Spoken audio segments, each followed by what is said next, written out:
Before we dive in, drop a quick hi in the comments. It may seem small, but trust me, it really helps YouTube share this story with more sci-fi fans like us. I'd love to see who's watching. The refinery burned green. Sethon fire did that. It cut through steel and left the edges glowing like sick copper, hissing where the cold air touched them. Leonard Olson pressed his spine to a fuel drum and counted muzzle flashes across the loading yard. Too many. Always too many. Left stack. Captain McCartney's voice came ragged over the squad channel. "They're around the left stack. Olson, do you see them?" He saw them. Tall shapes moving without hurry through the smoke, unbothered by the fire humanity threw at where they should be. The rounds always landed a heartbeat behind. The profits were never where you aimed. They were where you were about to aim. "I see them, Captain. Marissa. Status. Bleedin' and bitchin'." The medic slid in beside Leonard, rifle up, a smear of somebody's blood across her jaw. She fired twice around the drum. "Davis is cut off at the tram line. Kid's got no bird and nowhere to fly it." "Then we go get him," McCartney said. They went. It should have worked. 4 soldiers, hard cover, a straight push to the tram line. Leonard had run it 100 times in training, and a dozen times for real. They broke from the drums in pairs, and before the first boot hit open ground, the Sethon were already turning to meet them, as if the order to move had been shouted in their heads too. Marissa cursed and dragged Leonard down. Green fire crossed the space where his chest had been. "They knew," she snarled. "Every time, they bloody knew." Davis's voice broke onto the channel, high and young. "I can see you. I can see you. Don't stop. I'm right." The tram gantry came apart above him. Leonard watched a boy who could thread a dropship through a collapsing orbit die under 3 tons of falling steel. And there had been nothing wrong with the route. The route was perfect. The enemy had simply been standing where the boy's perfect route ended. "Davis is gone." McCartney's voice went flat. Command flat. The kind of flat that costs a man something. "Fall back to the pump house. Move." They moved, and the thing came out of the smoke. It wore McCartney's face. It wore his armor, his scars, the dent in his left pauldron from Kessler Station.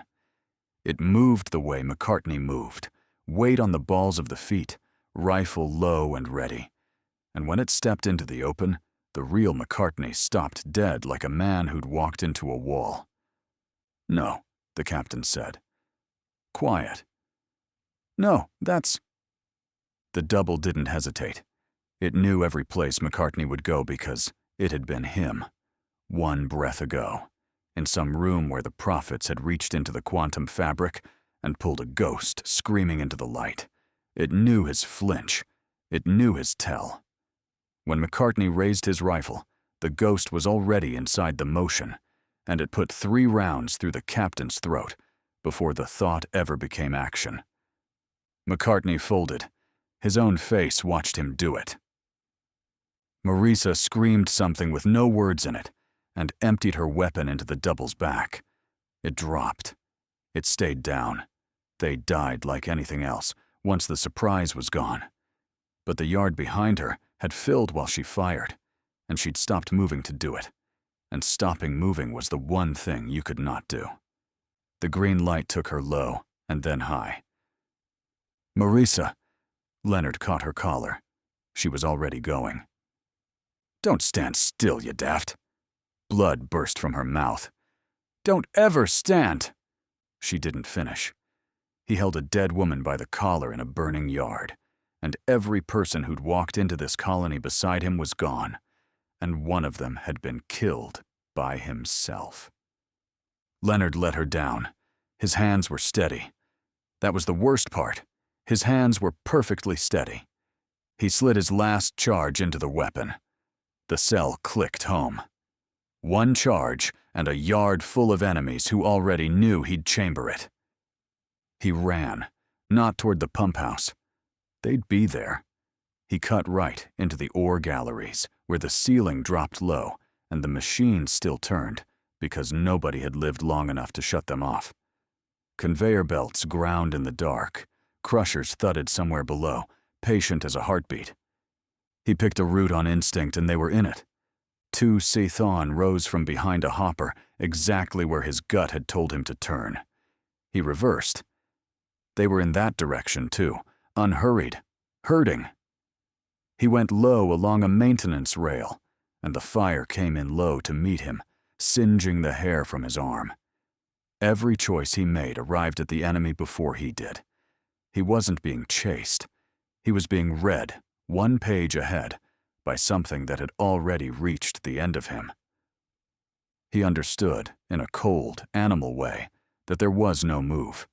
That was the trap. Not that the Sethon were stronger, but that every good decision was one they were already standing on.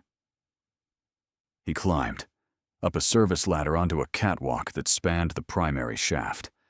A long steel platform over a black drop into the ore works, crushers and belts churning 50 meters down. Bad ground. Dead ground.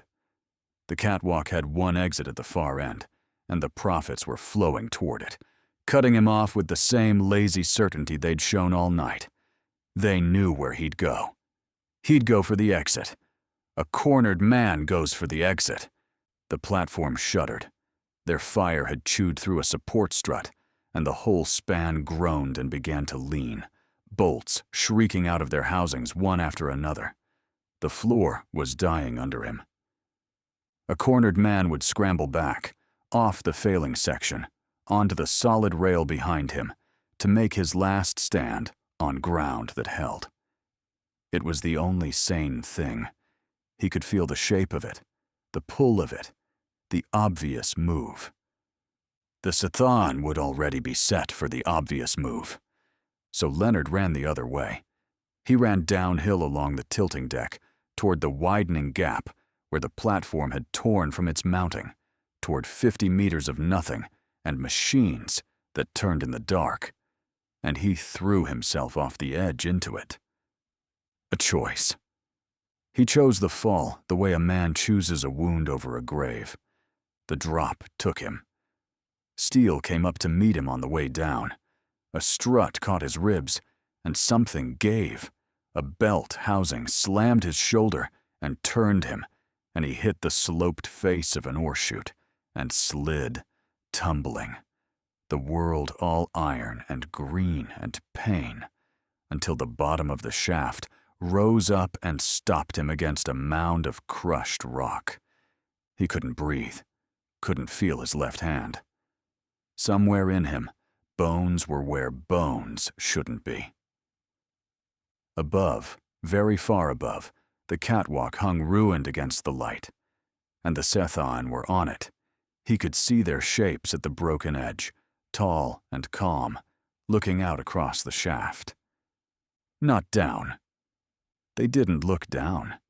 They stood where he had been and scanned the dead ground for a lieutenant who should have died on the rail behind them, and one by one they turned and moved off, unhurried, certain, gone, as if the man who fell had never entered the sum of things they knew, as if he'd stepped off the edge of their world along with the platform. Leonard lay in the crushed rock and did not understand it. An enemy that saw everything had not seen him. The thought reached him from a long way off, thin and strange, and he could not hold it. The dark came up out of the ore works and took him too. White, not green. White light, clean and level, and a ceiling that didn't burn. Leonard came up out of the black expecting fire and found a bay of soft machines instead, monitors ticking, the recycled hum of a ship underway. He tried to sit. A wide hand pressed him flat. Slow. The voice was gravel and North Sea. Your ribs are new. Give the glue an hour.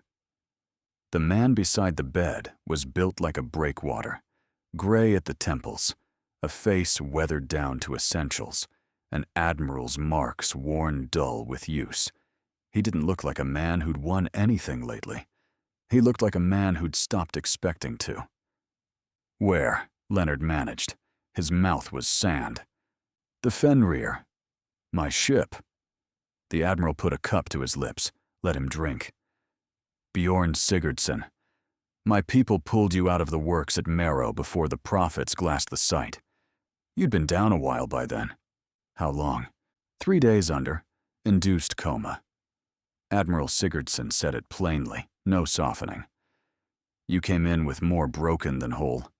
Left hand in pieces. 4 ribs, a shoulder, your pelvis cracked. The nanotech needs you still and quiet to knit bone, so we kept you asleep while it worked. It's done. You'll ache. You'll walk." Leonard looked at his left hand, flexed it. It answered. Somehow that was harder to believe than the pain. "My squad." He already knew. He asked anyway. "Marrow, was there?" "You were the only one." Sigurdsson didn't look away when he said it. That was a kind of respect, and Leonard registered it dimly. "No other signatures came out of that colony. I'm sorry, Lieutenant." Marisa's collar in his fist. McCartney folding under his own gun.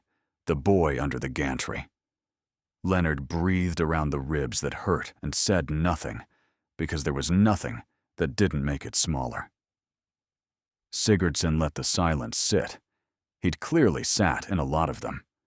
"You should know what you woke into," the Admiral said at last. "We didn't hold Marrow. We haven't held anything in a long time. The Sethan take the ore worlds, then the trade lanes, then the yards that build the ships that lose the lanes. I send crews out, and the prophets are waiting where my crews decide to go. Every time, because they decide first. We've stopped being an army out here." His jaw worked. "We're livestock that shoots back, sitting ducks with rifles, dying on a schedule somebody else wrote." Leonard stared at the clean white ceiling. Somewhere under the drugs and the ache, a thin, strange thing turned over and would not settle. The shapes on the broken catwalk, calm and certain, looking out and not down. An enemy that knew every move he'd make, that had known McCartney's flinch and Davis's route, and the exact place Marisa would stop. That had known every move, and had not seen the one he never decided to make. He couldn't hold the thought. It slid away into the coma fog, and the grief and the hum of the Fenrir carrying him deeper into a war he had not escaped. He closed his eyes. He didn't understand why he was alive. He was fairly sure that ought to trouble him more than it did. The drop bay of the Fenrir smelled of oil and other men's fear. Leonard checked his cell for the 3rd time. Full charge now. Sigurdsson's quartermasters didn't send men down light. The one Mercy the old man's ship still ran on. Around him, a company of strangers sealed their armor and said nothing worth saying. The veteran beside him was eating. A ration bar. Slow, methodical. Like a man who'd learned to fuel up because you never knew when the next chance came, or whether it would. He didn't look at the doors. He'd seen doors before. Across the bay, a gunner was field stripping a weapon that didn't need stripping, laying the parts on a cloth in a line, wiping each one, putting them back. Beside him, a woman with a corporal's marks slept, or pretended to, her helmet tipped down over her eyes. 2 others were running through a hand of cards with no stakes anyone had named. Nobody talked about Anvil. Nobody talked about the last drop, or the one before it, or the arithmetic that said this one would go like all of them. The young trooper was the only one still wired. He kept adjusting his straps. "You've been down before," the young one said, finding Leonard's face. "Under the Admiral. They say you walked out of Marrow." "Nobody walks out of Marrow," Leonard said. "I fell out of it." The veteran with the ration bar snorted without looking up. The young one almost laughed, decided Leonard was serious, and stopped. "Anvil's already breaking." The drop officer's voice cut over the engines. "The station's loading anything that walks. We hold the corridor until the transports lift. Then we lift. Anybody still groundside when the profits close, stays groundside." The gunner reassembled his weapon one last time and stopped wiping it. The corporal pushed her helmet back and opened her eyes. The cards vanished. Simple orders. Hold the ground. Buy the transports, their sky. Run for the boats. They'd all heard 100 versions. It always sounded simple. "First time?" the veteran asked the young one, still chewing. "No." "Second?" The young one didn't answer. The veteran nodded like that told him everything and folded the ration wrapper into a small, neat square, tucking it away as if litter still mattered where they were going. The bay doors opened onto a red sky. Anvil Station burned below, a forward base built into a ridge of black rock, its landing fields swarming with people trying to leave the war one boat at a time. Transports lifted heavy and slow through smoke, engines screaming against their own mass. And beyond the ridge, unhurried, the Scythian came on. Not fast. They were never fast. Fast was for people who weren't sure how it ended. Leonard hit the ground running, and people started dying. The corridor was a rock defile between the landing fields and the muster line at the depot spine, and the Sethan were already in it. They held the high stone overlooking the corridor, turning the whole approach into a kill zone. The gunner went first. He'd barely cleared the drop when the green fire found him, and he came apart mid-stride, the weapon he'd cleaned so carefully clattering ahead of him across the rock. "Cover! Into the folds! Move!" Leonard shoved the young trooper sideways into a seam in the stone, as fire chewed the ground they'd both been standing on. "Stay low! Stay down!" They went to ground in the rock folds, and the prophets adjusted, patient, walking the fire along the cover, as if they'd been handed a map of where each man would hide. Because they had. Not handed. Calculated. Same thing. Out here. The corporal was pinned across the defile, 3 of her people behind a low spur that was getting lower by the second. Leonard put fire up at the high positions to pull the Scythian's attention and screamed at her to run. She ran. She made 4 meters. The green light took her at the knees, and then, as she went down, finished it. Her people broke without her, and the fire followed them into the open. "They're above us on both walls," someone was shouting. "Every time I move, they're already—" "Then don't move where you'd move," Leonard said, and knew it was useless even as he said it, because a man under fire moves where his body screams to. Another man down. Then another. The veteran with the ration bar took cover behind Leonard's spur, calm as ever, and put 2 precise shots where a Scythian had just leaned out.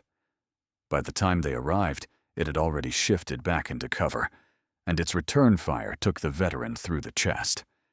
He sat down against the rock with a look of mild professional annoyance and didn't get up. "Fall back to the spine." Sigurdsson's voice came over the command net, steady and unmistakable despite the gunfire. "All ground elements, pull to the depot line and hold. Cover the lift from there." The men still alive began to move. That was what you did. That was survival. Fall back to the prepared position, the fortified ground, the walls. The young trooper was already scrambling that way, and Leonard almost went with him, every trained instinct hauling him toward the line. He looked at the approach to the spine, and he saw them there too. More of them. Waiting on the exact ground his people were being ordered onto, arranged with that terrible patience. The spine was where every retreat ended, where every soldier had been taught to regroup when the line broke. The prepared position wasn't a refuge. It was the second half of the trap, and the fallback order was the hand feeding them into it. Something in Leonard refused, not a plan. A refusal, rising from the place that had thrown him off a dying catwalk into the dark. He grabbed the young trooper by the harness and hauled him back from the retreat. "Belay that! Belay the fall back!" His own voice, ragged, astonishing him. "The spine's a kill box. They're set on it. On me. Forward." "Forward where?" the net demanded. "Into them. Down their own throat. It's the one place they're not waiting. With me. Now. Before they read it." Into the guns. The one direction no sane officer sent broken men. They stared at him for half a heartbeat. A lieutenant. Not even their lieutenant. Countermanding an admiral. And then, because everyone could feel the wrongness of the spine, enough of them came. They went into the Scython flank through a collapsed gallery the maps had written off as impassable.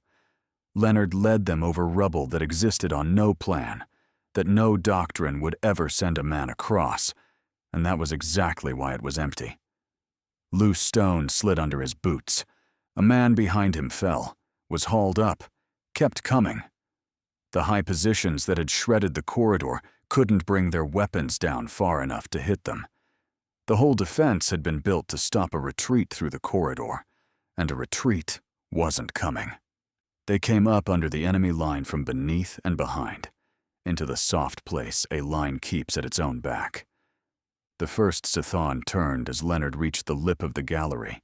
He turned toward where the calculation had promised he'd be, its long, calm hands already bringing the weapon around to that empty patch of air. Leonard wasn't there. He was 3 paces left, inside the wrong half-second, and he put it down before it could correct. Then it was close work. Ugly work. A Scython loomed over the young trooper, and Leonard drove a shoulder into it, knocked its aim wide, and the trooper finished it point blank. Another came at him from the side, and he ducked under a strike that would have taken his head, ducked into it, wrong, unpredicted, and gutted it against the rock. They fought through the position hand over hand, taking it apart from inside its own certainty. And every time the enemy's fire came, it came a heartbeat late, chewing the stone where a sane man would have been. They rolled up 40 meters of prepared line in 90 seconds of it. Men Leonard didn't know died doing it. One so close the spray of it went across his visor. But the corridor cracked open behind them, and the transports caught their window and clawed for the sky. Boat after boat, heavy and slow and alive. Leonard didn't count them. He'd stopped counting the living a long time ago. He only knew the number was large, and that it was large because he'd done the one thing the enemy hadn't set itself to receive. He didn't understand it. He only knew he'd done it, and lived. Then the smoke took the ridge and turned the world to gray. Leonard moved through it, hunting stragglers, his elements scattered, his ears ringing.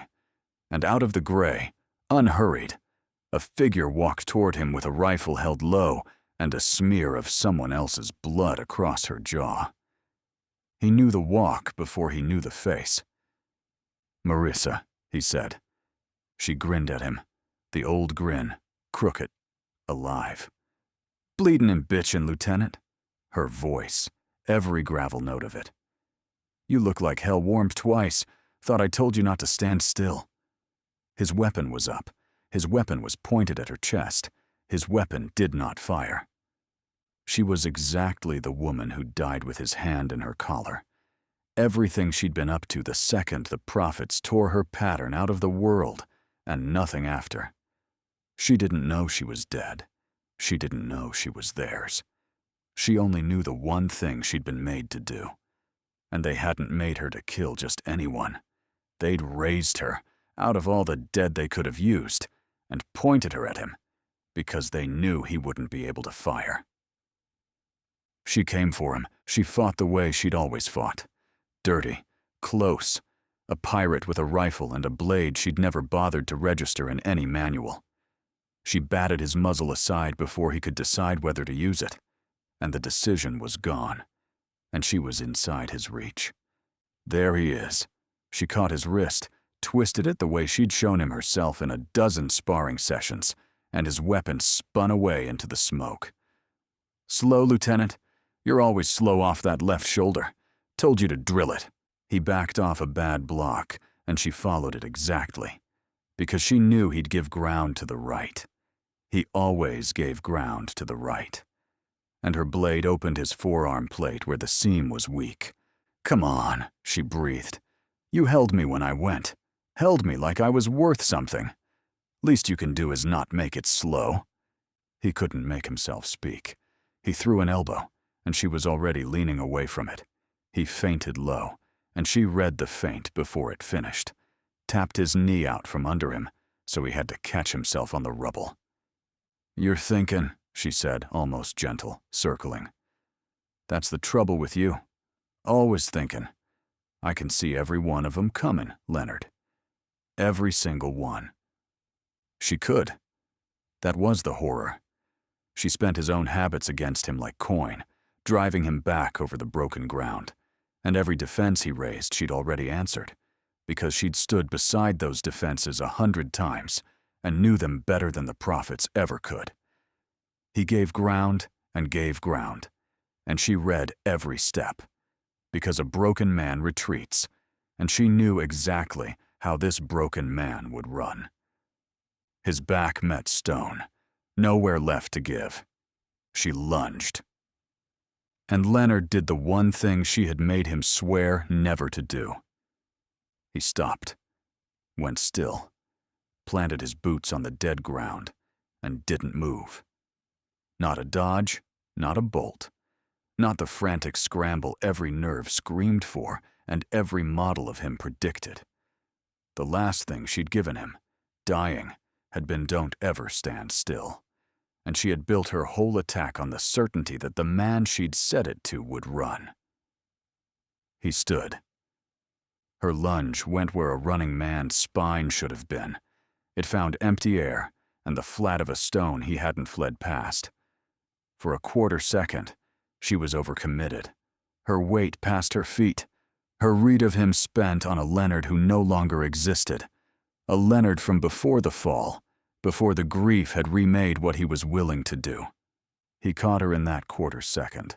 Not clever. Not clean. He drove his last charge up under her jaw and fired, and the thing wearing Maurice's face came apart against the rock, and he was screaming something he couldn't hear over the ringing, holding a dead woman down for the second time in his life.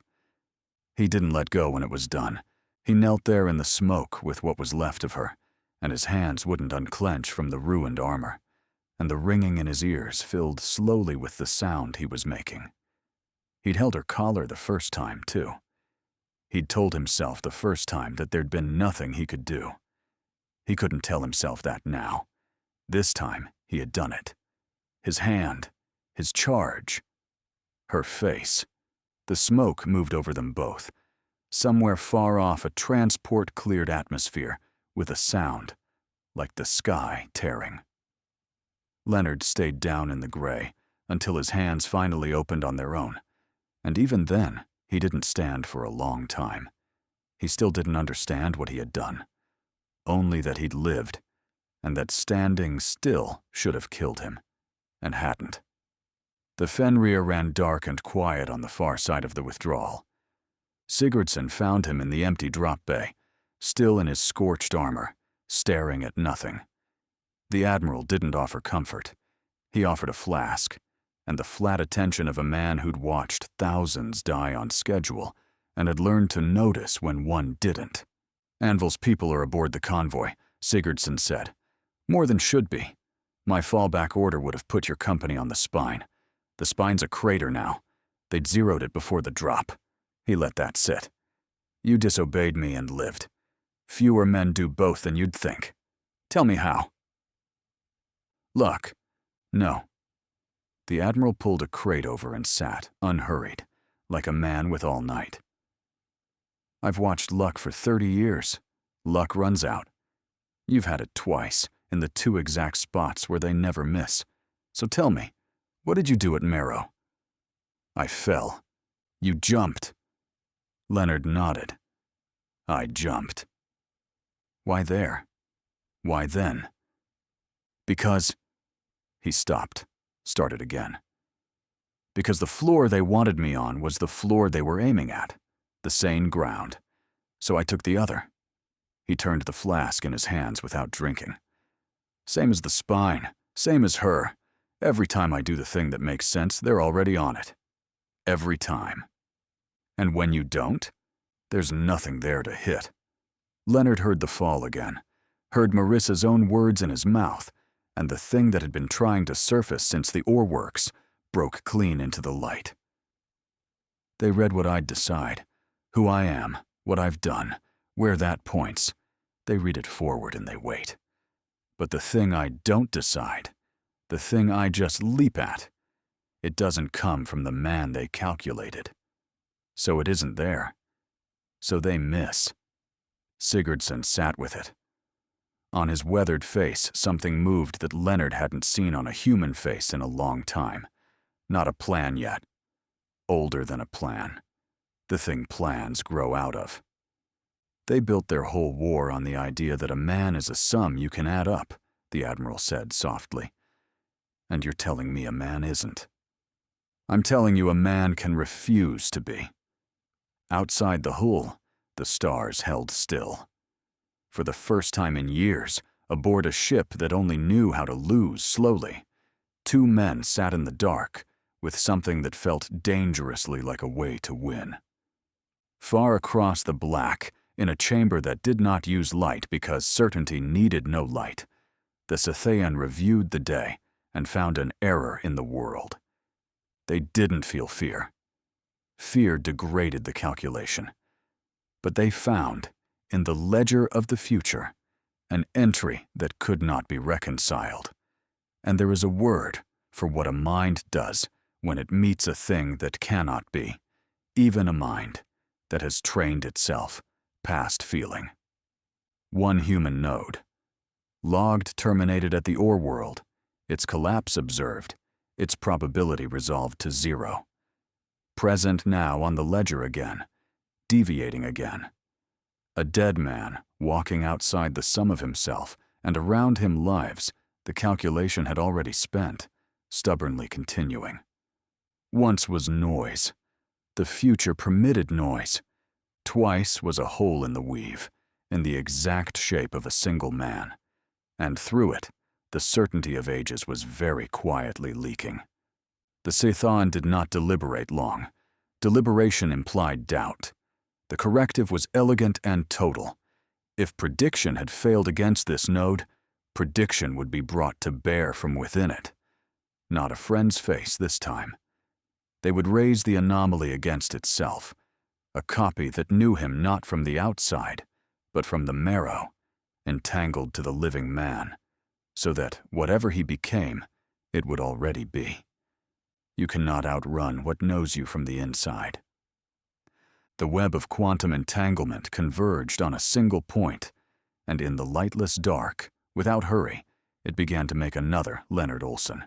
It came for him on the hangar deck of the Fenrir, and it wore his own face. Leonard had known it would. He'd felt it coming for 2 days. A pressure behind the eyes, a doubling, like a word spoken a half-beat before he thought to speak it. He'd told the medics it was the concussion. It wasn't. At Anvil, the prophets had raised a ghost wearing Marissa's face, and putting it down had nearly broken him. That one was gone. A ghost killed stayed killed. This was worse and quieter, and he'd known the shape of it before he ever saw it move.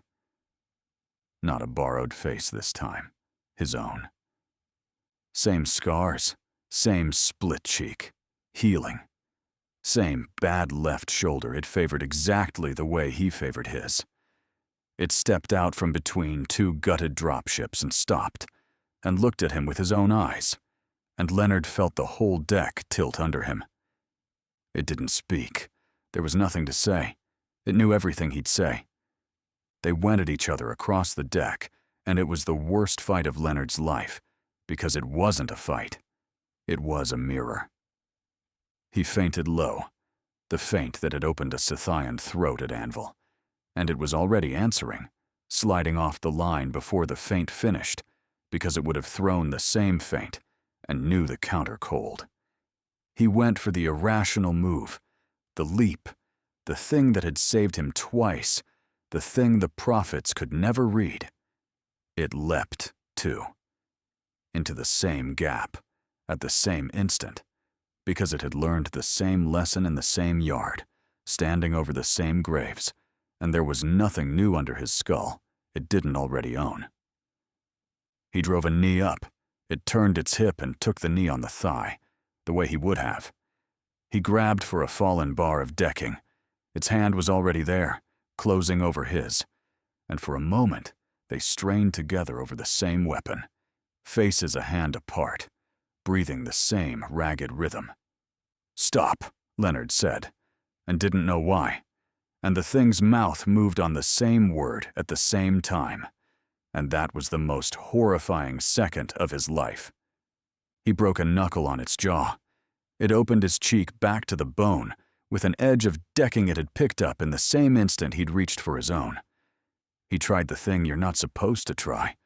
Went for its eyes, dirty, desperate, nothing a manual would ever teach.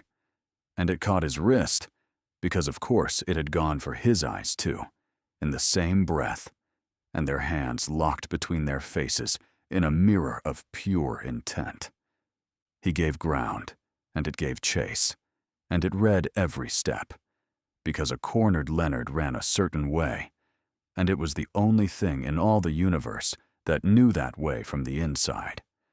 He couldn't feint it. He couldn't rush it. He couldn't tire it faster than it tired him. Every advantage he had ever had against an enemy was gone, because this enemy was himself. There was no standstill. A standstill was two forces holding. This was one force, split, and Leonard could feel which half was fresher, and it wasn't his. So he stopped trying to win. He hurled himself backward through a blast hatch, slapped the emergency seal, and got clear as the door ground down on his doubles-reaching hand. The same hand, the same scarred fingers, and caught, and severed nothing, and withdrew a half-second before the steel closed. Not a victory, a door, a minute.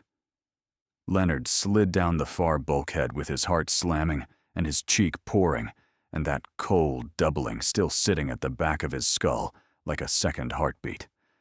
On the far side of the hatch, the pounding started. Patient, rhythmic, his own fists learning the steel. Then it stopped. He felt it stop before he heard it. The doubling in his skull didn't vanish, but it went distant, banked, like a held breath. The ghost had broken off.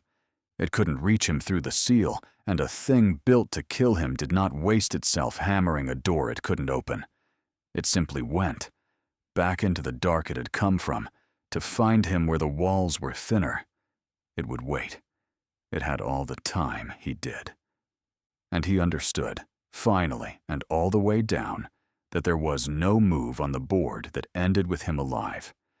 And yet, for the third time, he had walked away from a death already written. The impossible had happened again. Sigurdsson found him bleeding on the deck, staring at the shivering hatch. "It's me," Leonard said. "This time they sent me."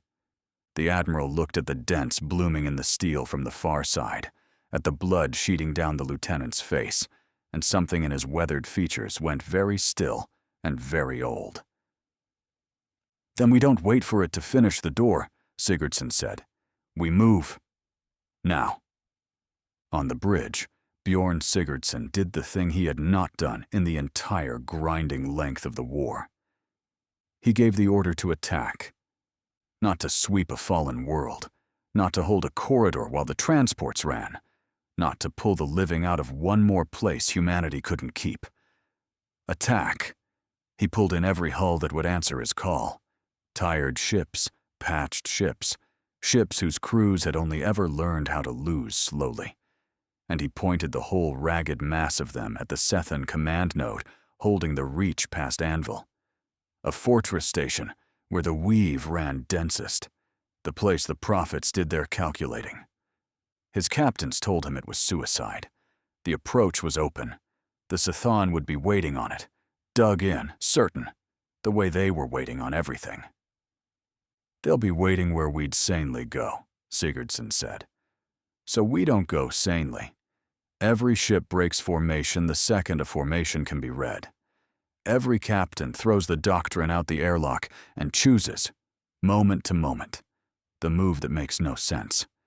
I've spent 30 years sending men where the enemy already was." He looked at the plot, at the dense, cold knot of the enemy fortress. "Today we go where they can't be sure of us. We are damned well going to end this." It was not a plan built on better ships. They had no better ships. It was built on a single idea. Go in unpredictable, on purpose, every soul of them at once. And it was the first idea in years that did not already belong to the enemy. The Fenrir led. Behind her, the fleet came on, ugly and broken and impossible to read. Hulls scattering the instant their pattern set. Gunners firing on counts no doctrine would ever teach. And out in the dark, the Sithon fire came a heartbeat late. All across the black, for the first time in the memory of anyone aboard, green light chewed through empty space where human ships had already stopped being. They paid. Ships still died.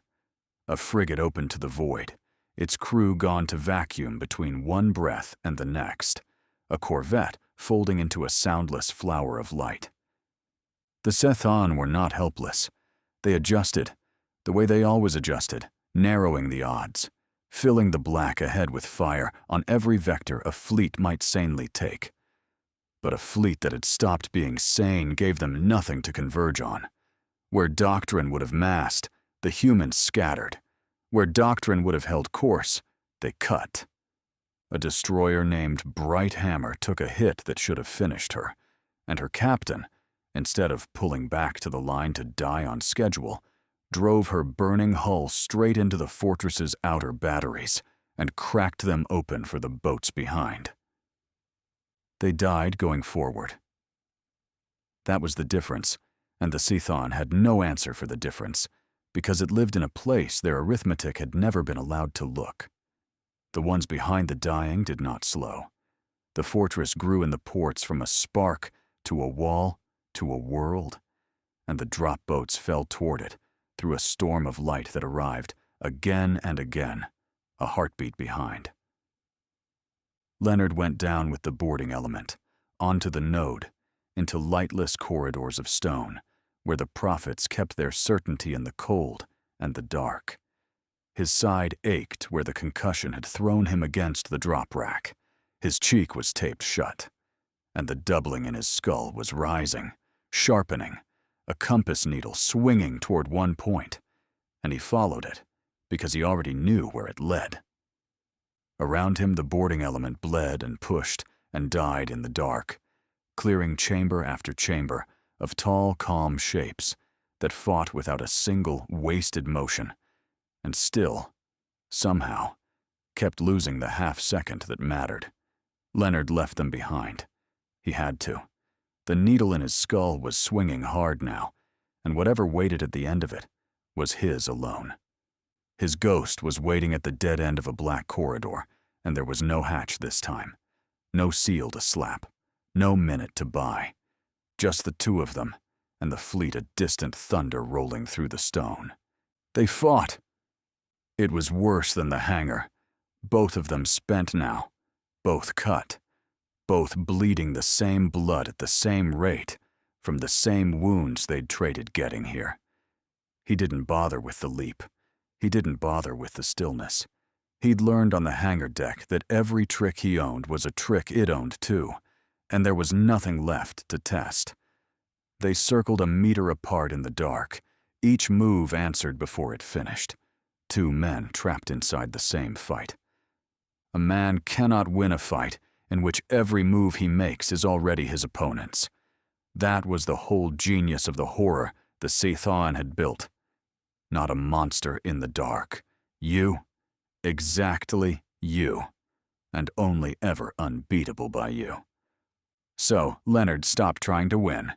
He couldn't beat it, but he could still stop it. He turned his own weapon around, set the muzzle up under his own ribs, and looked his own face dead in its own eyes. It didn't understand. He watched it, not understand. Watched the calculation behind his own eyes reach for the move and fail to find it, because it wasn't there to be found. The thing across from him existed for one purpose: to kill Leonard Olson.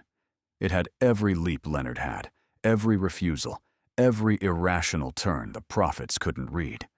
It did not have this one. A thing made only to kill cannot choose to die. It cannot spend itself. It is not free to. Leonard was, and he fired.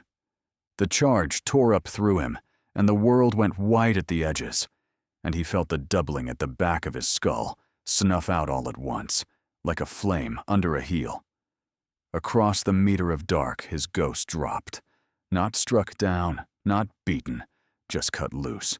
A puppet with the strings burned through. Dead before it folded onto the stone. Gone the instant the man it was bound to stopped being a man it could reach. Leonard went down the wall with his hand clamped over the ruin of his side, and did not understand what he had just proved. Only that the thing wearing his face was down, that he had done it, that he was, somehow, wrongly, still here to know it. Sigurdsson reached him at the head of a squad that had cut its way corridor by corridor to the sound of the guns. He took it in, the dead ghost, the living man, the arithmetic that could not be. And his voice broke on something that hadn't lived in it for years. It's down. Your double is down. His hands found the wound, pressed hard, and Leonard's blood came up between the old man's fingers. You put it down, Lieutenant. Do you see it? They can die. We can end them. It can be done. Everything after this, everything we thought was already lost. We were right. Blood ran between the words, something that was almost a smile pulling at the taped cheek. A man isn't a sum, Admiral. Told you that. You told me.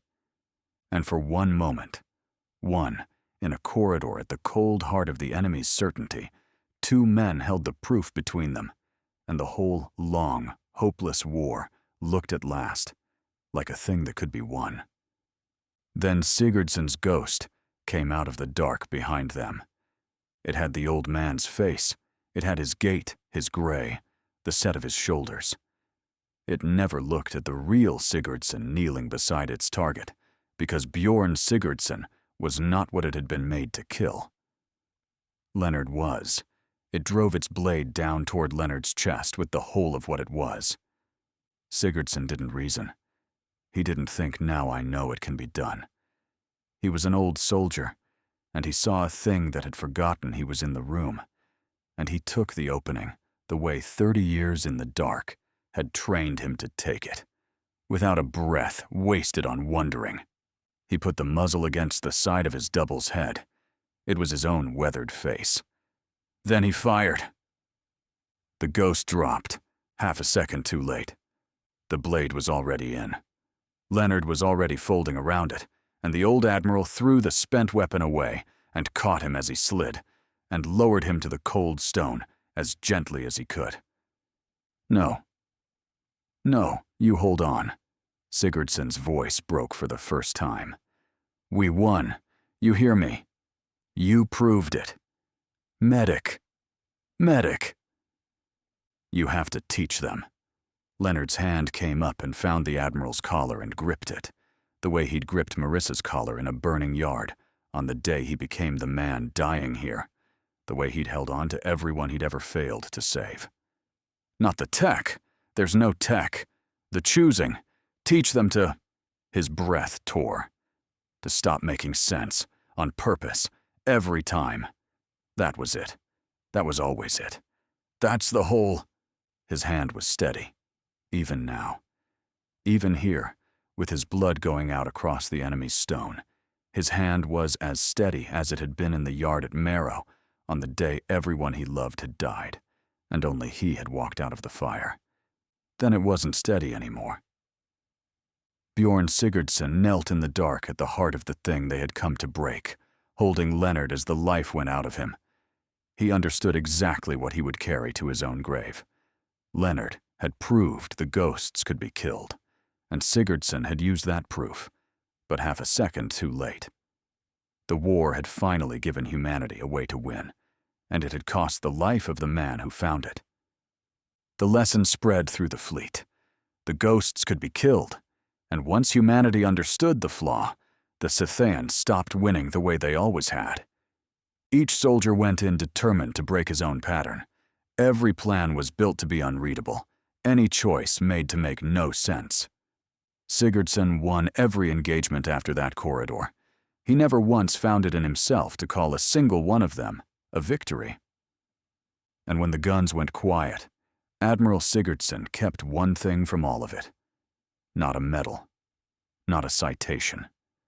A memory of a steady hand, closing on his collar in the dark, and the last thing that hand had asked of him, and the terrible, simple truth a dying man had spent everything he had to press into the living. A man is not a sum. The Scythians withdrew and never returned. In all their calculations, they had accounted for our ships, our worlds, our weapons, our despair. They had not accounted for a species that would rather die unpredictable than live solved. That was the one variable they could not kill. Hey there, space human. I'm really curious about your thoughts on this video. Drop a quick comment and let me know what's on your mind. Or just say hi if you prefer. Either way, I'd love to hear from you. Also, remember to check the pinned comment. Trust me, it's worth a look. Oh, and one last thing. I've chosen another video for you to watch. Just click the card here, or here if you want the whole playlist. See you there.